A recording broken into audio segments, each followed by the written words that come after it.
what happened to my Volvo C30? The story behind this, guys.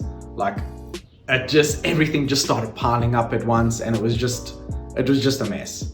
But yeah, let's get into it. So basically, the car started making like funny noises and stuff, like while I'm riding and stuff, but like just casually, not racing and stuff, obviously. Okay, so we take it to this like mechanic guy, and he's like, let me check it out, let me see what's wrong. So we're like, okay, cool, you do that. So he checked everything out. He says, no, it needs a new water pump. That's the problem. So we're like, okay, that's fine. You install it, you do what you need to. So he installs the water pump, everything's going good. Maybe like 2-3 days later, the car's making new noises and now it's starting to smoke at the back. And I'm like, okay, this isn't meant to happen. So we call the guy and he says, no, now we need to redo your whole engine. And then we're just like, what? You just said that the only problem was the water pump that just needs to be changed.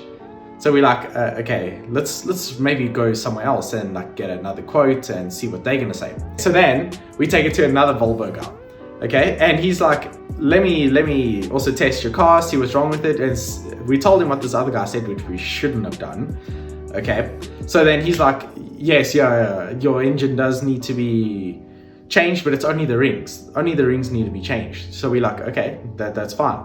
Just give us a quote and then we'll see what happens. So he gave us the quotes and everything, and we're like, okay, yeah, that's fine, go ahead. So he does what he needs to do. We get the car back. Also, maybe like a day later, it's like smoking even more, but now it's not white smoke anymore. Now it's like black smoke, and we're like, oh shit, this car is gonna die. So we call the guy and we say, hey, something's wrong. Like, it wasn't smoking like this before until we sent it to you. He says, no, now we need to do the whole engine also. And it's just like, really? Okay, so then we're like, okay, now it's time to get rid of this Volvo. So then we go to a car dealership. We're going around looking at different cars. So we're looking at like Fiestas, all this, a whole bunch of cars. And then we just come across this garage and we see, oh, there's a nice TT there. So I'm like looking and everything. And we're like, okay, this is really, really nice. So in order to get the TT, we have to trade in the Volvo. But now the Volvo has all the issues and stuff. So we bring it there, we let them like test it out, drive it around the block, do what they need to do. Okay, so everything's good. And they're like, yeah, we know what's wrong with the car, we're gonna take it. Okay, so now it's maybe like 2-3 days later. Okay, so now we have to bring the Volvo to this dealership so we can obviously trade it in and just sort out the paperwork and everything. Okay, so now we're going to the dealership to go get this TT now. And then all of a sudden, as we're driving there with the Volvo to go trade it in, obviously, all the lights just start flashing on the dashboard. It's saying, no, your power steering's off, your whatever's wrong, this is wrong, but now everything's busy flashing. And we're like, oh no, we're literally 2 minutes away from this place and everything's just like breaking. And we're like, oh shit. So we eventually get there because at least it was just a straight road. And we park outside and we say to this guy, there's something wrong with the C30, dude.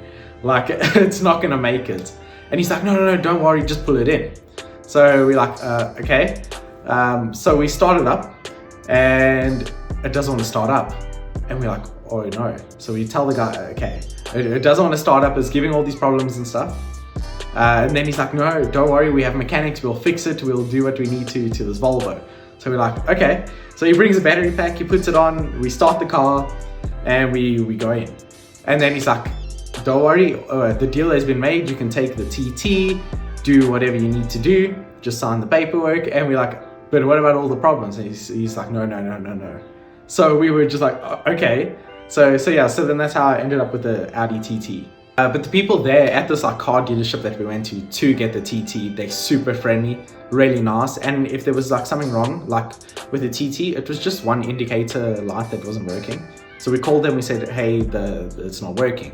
Can we just come bring it in? And they're like, yeah, definitely come bring it in. So we bring it in, they sort everything out, and yeah, so the service and everything there is like, wow. And just everything that they did for us. So I'm really appreciative of these people. And yeah. So till next time, guys, thought I'd just give you this little story time, but like, subscribe, bye.